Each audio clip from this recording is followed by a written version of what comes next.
लश्कर के आतंकी अब्दुल अजीज के अंतिम संस्कार में जुटे सैफुल्ला कसूरी, अब्दुल रऊफ और दूसरे आतंकी यहां मौजूद थे। ऑपरेशन सिंदूर में जख्मी हुआ आतंकी अब्दुल, 1.5 महीने बाद आतंकी अब्दुल अजीज की मौत हुई और जब मौत हुई तो देखिए एक बार फिर से वहां पर आतंकियों की भीड़ जमा हो गई।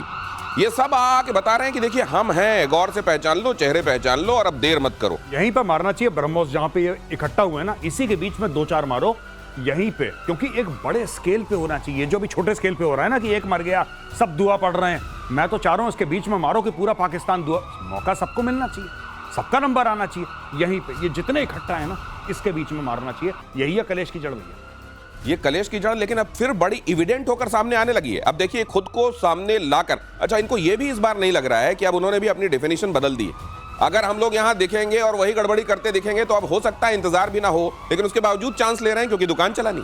एक चीज बताएं आपको, ये बहुत ही दरिंदा था अपना। अच्छा, 2001 में इसने 2 हमले किए।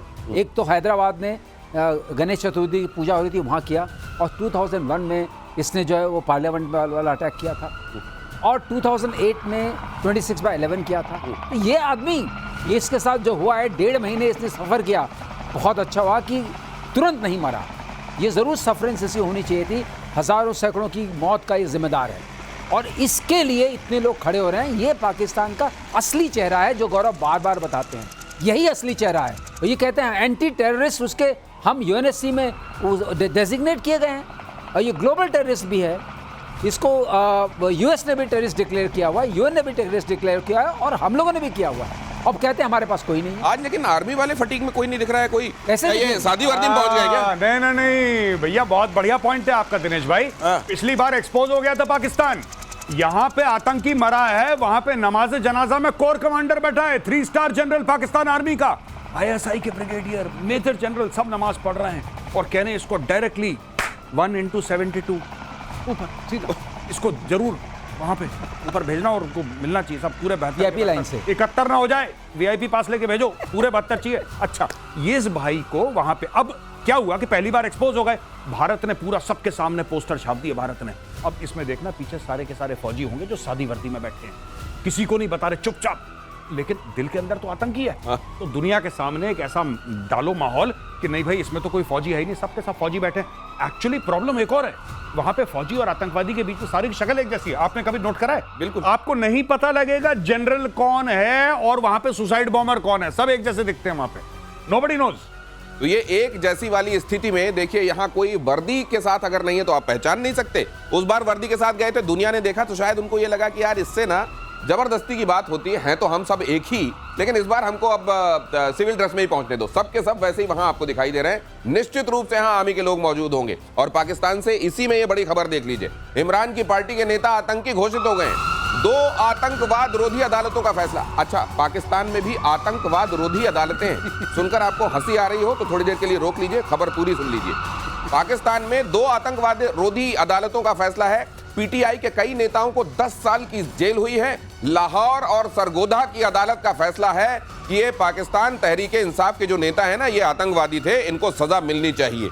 आतंकवाद के खिलाफ बड़े कड़े कदम उठा रहा है पाकिस्तान। देखिए साहब, एक चुटकुला है, बड़ा फेमस जोक है कि एक अफगान आया पाकिस्तान में, तो बोला साहब आप कौन है, उसका पासपोर्ट देख के, तो बोला कि साहब मैं अफगान मिनिस्टर फॉर पोर्ट्स हूं, बंदरगाह। तो कह रहा है अफगानिस्तान तो लैंडलॉक कंट्री है, यहां पे बंदरगाह कैसे हो गया? कह रहा है आपके यहां भी तो लॉ एंड जस्टिस का मिनिस्टर है, मैंने कुछ बोला?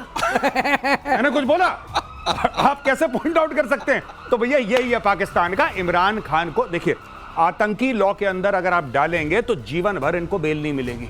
अकॉर्डिंग टू पाकिस्तानी लॉ, घिसट घिसट के बेसिकली इमरान खान ने मना कर दिया। इमरान खान ने बोला कि मैं आसिम मुनीर के साथ कॉम्प्रोमाइज नहीं करूंगा।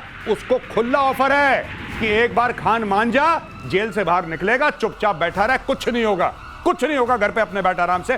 खान ने मना कर दिया, इसीलिए ये लोग ऐसा कर रहे हैं कि खान की जड़ें काट रहे हैं। और उन्होंने ये भी कहा होगा तुम हमारे पुराने साथी हो, तुमको बैठाया तो हम नहीं है, अब तो मान जाओ।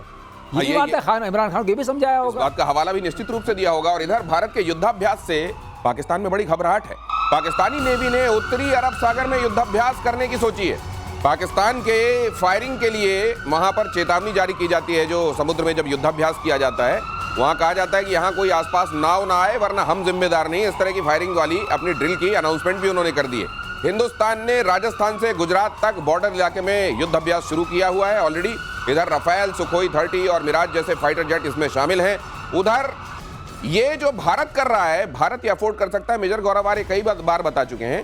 लेकिन इधर जब भारत के जैसे गाल लाल करने के चक्कर में अपने को ही चपत मारते हैं वो, तो इनके गालों की हालत खराब हो जाती है एक बार फिर। भाई साहब, इसको लखनऊ में हम लोग कहते हैं चंडू खाने की। हाँ। ये चंडू खाने की देरा पाकिस्तान। नोटम वोटम जारी कर दिया कि हम जहाज उड़ाएंगे, जहाज नहीं उड़ा रहे, पुराने वीडियो चला रहे हैं, पुरानी एक्सरसाइजेस के। और इनका ये बता रहा हूं आपको, देखिए उनको ये लग रहा है, और पाकिस्तानी मीडिया में क्या डिस्कस हो रहा है कि 5 अगस्त को इंडिया अटैक करेगा। ये पाकिस्तानी मीडिया में डिस्कस हो रहा है। वहां पे ऑलरेडी ये बता चुके, आपने बोला ना नजूमी, वहां पे नजूमी बैठ के बता रहा है पाकिस्तानी टेलीविजन पे कि 5 अगस्त को 5 अगस्त 370-35 से जिस दिन हटाया था भारत ने, 5 अगस्त को इंडिया अटैक करेगा। और ये मान चुके हैं कि 5 अगस्त को, तो सारे हेलमेट वेलमेट पहन के बैठे हुए, नोटम वोटम पूरा जारी कर दिया। अच्छा, नोटम जारी कर दिया, फिर हवाई जहाज में तेल तो है नहीं उड़ाने के लिए, तो भाई साहब सबको बता दिया कि देखो हमारे हवाई जहाज उड़ने वाले हैं, कब उड़ेंगे भगवान जाने। खौफ तो उड़ रहा है ना, खौफ उड़ रहा है, खौफ तो बहुत जम के उड़ रहा है। और ये वैसे वाले हैं सर जो ये दिवाली मनाते हैं तो पटाखों की आवाज टेप रिकॉर्डर में रिकॉर्ड करके दिवाली। लेकिन यहाँ दूसरी बात, नेवी वाला हिसाब किताब भी एक बार बता दीजिए। हाँ। नेवी जो खुखरी टाइप तोप के सामने, मतलब क्या नेवी है पाकिस्तान में? कुछ भी नहीं है, नोटाइम जारी कर दिया कि देखो भाई फायर कर सकते हैं। अरे तो फायर कर सकते हैं, मत आना, हम लोग लड़ने वाले हैं। अपनी एयरफोर्स बताने के लिए कुछ मत करना। वो जो कार्डबोर्ड के गत्ते के बना सकते हैं वो फाइटर जेट, तो आपको उनकी नेवी क्यों नहीं हो सकती? आप क्यों शक कर रहे हैं उनकी capability? गत्ते वाले गल जाएगा अगर पानी में छोड़ेंगे। अगली खबर देखिए, ईरान के राष्ट्रपति ने इजराइल को डायरेक्ट धमकी दी है। मसूद पेजेश्कियान ने कहा, हम इजराइल पर हमले के लिए तैयार हैं, हमारी सेना अंदर तक अटैक करने के लिए रेडी। सीज फायर तात्कालिक है और कभी भी टूट सकता है। मसूद पेजेश्कियान, अचानक आपने देखा होगा जब पूरा ये मामला चल रहा था इजराइल और ईरान के बीच में, मसूद पेजेश्कियान कहीं नजर नहीं आ रहे थे। जैसे ही अब सब शांत हुआ है, मसूद पेजेश्कियान बाहर आए। सबसे पहले उन्होंने कहा ये खामेनेई नहीं, निशाना तो मैं था इजराइल का। और अब कह रहे हैं ये सीज फायर कुछ नहीं, बहुत बुरा हमला करें। भाई साहब, परसों हमने बात करी थी, एक और बयान का स्टेल्थ मारेगा। हाँ।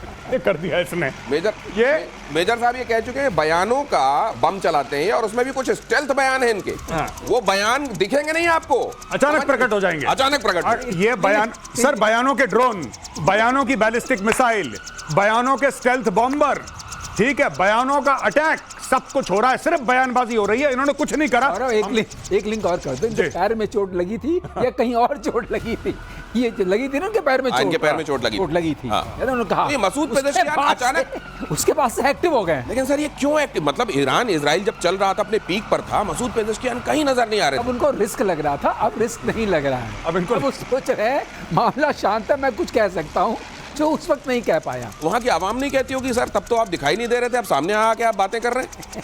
अरे नहीं, इसका जवाब तो सिर्फ गौरव के पास है। नहीं, आवाम तो वहां पे बेचारी कुछ नहीं कहती डर के मारे। लेकिन हाँ, ये बात आपकी बिल्कुल ठीक है दिनेश भाई, ये आदमी बिल में छुपा हुआ था, इसने कुछ नहीं बोला, ये चुपचाप था। जब सब सीज फायर कर दिया, ट्रंप ने बोला बंद करो बंद करो बंद करो, तभी निकला। क्या हुआ? नहीं, और कुछ दिन बाद क्या बात है, बोलो। लिया आ गया हूं, अब मुझसे बात करो। फिर इसने बयान के बम मारे।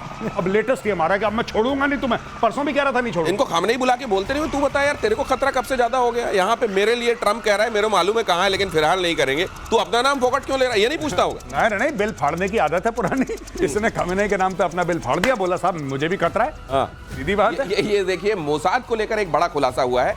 ईरान इंटरनेशनल की तरफ से सनसनीखेज रिपोर्ट आई है। जानबूझकर हमले की तारीख को लीक किया गया, करीबियों से फोन कराकर जाल में फंसा गया। ईरान इंटरनेशनल की ये सनसनीखेज ये खबर देखिए, मोसाद को लेकर बड़ा खुलासा है। जानबूझकर हमले की तारीख को लीक किया गया, करीबियों से फोन कराकर जाल में फंसा गया। क्या दम है सर इसमें? ये बात हुई है। बेसिकली इजराइल ने क्या करा कि एक बहुत बड़ा जो जनरल था उनका, उसका एक राइट हैंड मैन था, उसका स्टाफ ऑफिसर को फोन करा। स्टाफ ऑफिसर को विश्वास हो गया, जो उसका खास राइट हैंड था उसको विश्वास हो गया कि वहां पे मीटिंग है।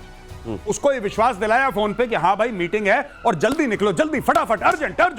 वो अर्जेंटली पहुंचा। जैसे ही वो पहुंचा वहां पे, थैंक यू, और उसमें जो एआई जनरेटेड वॉइस दिया। अच्छा, एआई जनरेटेड, ये सारा साइबर अटैक है। ये वॉइस जो उसकी मैच की, जिसको उसने माना, वो एआई जनरेटेड थी। उन्होंने उसके क्लिप को कैप्चर किया, उसी को इमिटेट किया, उससे उसको इन्फॉर्म किया। अब उसके बाद वो समझे सही खबर है, वहां पहुंचे, मामला तैयार था, मार दिया। और जब भी आगे से आपको कोई बोले कि मीटिंग के लिए अर्जेंटली पहुंचना है, ध्यान रखना क्या हो रहा है, क्योंकि ये ईरान से, और एक नहीं, ऐसे 3-3 मारे उन लोगों ने, ऐसे एक को नहीं मारा, कई लोगों को बुलाया, अरे मीटिंग के लिए सब। अच्छा तुम्हें भी कॉल आया? अब मैं भी आ रहा हूं, मुझे भी कॉल आया अभी। सब एआई से चल रहा है मामला इजराइल का, सब एक जगह पहुंचे वहां पे। Thank you, good night. ये एआई से तो इस तरीके से आवाजें अब बनने लगी हैं कि आपको ये भी पता नहीं चलेगा। हो सकता है उनको यही लगा हो कि यहाँ तो पेजेश्कियान साहब या खामेनेई साहब बुला रहे हैं, लेकिन जब तक वहां पहुंचे देखिए क्या हुआ। और गाजा पर इजराइल के हमले जारी हैं। गाजा में 24 घंटे में 72 लोगों की मौत हो गई। गाजा बना धरती का नर्क, यूनाइटेड नेशंस के चीफ कह रहे हैं। गाजा पर अटैक नहीं रोक रहा है इजराइल। यूनाइटेड नेशन को मेरे ख्याल से इसी के लिए रखा गया है जी। थोड़े थोड़े दिनों में ये बयान जारी रखना। जी। इजराइल अपना काम करता रहेगा, लेकिन तुम अपनी तरफ से कमी मत आने देना। वहां देखिए यूनाइटेड नेशन में भी छोटे छोटे पेजस्कियां बैठे हैं, छोटे छोटे, जैसे जैसे ये बीच में बयानबाजी करता है अपना ईरान वाला भाई। तो ये यूनाइटेड नेशन, ये बहुत गलत चीज है। तुमने क्यों अटैक करा, हम इसकी निंदा करते हैं। तुम्हें नहीं अटैक करना चाहिए था। अच्छा 50 मार दिया, अगले दिन फिगर बदल देगा 72 मार दिया, फिर कहता है 150 मार दिए। बस इसका काम है अपडेट देना, जैसे कि क्रिकेट नहीं खेलता वो, एक स्कोर बोर्ड नहीं रखते लोग, अब इतने निपट गए, अब इतने निपट गए, अब देखो इतने चले गए। ये दुनिया को स्कोर बताने के लिए यूनाइटेड नेशंस के अब ये हो गया है, ब्रेकिंग न्यूज टाइप का मामला है इनका। तो ये गाजा में ये इसका पटाक्षेप होने तक यूनाइटेड नेशंस अपनी ये कमेंट्री जारी रखेगा। हाँ, यूनाइटेड नेशंस करता ही दुनिया भर में ये है, इनकी कमेंट्री कभी नहीं रुकती। इनकी कमेंट्री अब ये हो गया है, अब ये हो गया है। बाय द वे अगर आपको नहीं पता है तो यूनाइटेड नेशंस ब्रेकिंग न्यूज ला रहा है कि अब ये हो गया बस। इसके अलावा और इनके सारे जो बाकी के इनके जो विंग्स हैं ना, वो भी यही करते हैं। जब आपको कहीं जैसे ईरान में न्यूक्लियर थ्रेट के मामले में आपने देखा था किस तरह से IAEA बीच में आके बता देता था कि यहाँ देखिए यहाँ पर है, अगले दिन आता था यहाँ पर नहीं है, फिर उसके बाद यहाँ पर है। इस तरीके की अगर आपको बातें सुनते रहना है तो कुल मिलाकर मनोरंजन का कार्यक्रम यूनाइटेड नेशंस की तरफ से जारी रहेगा।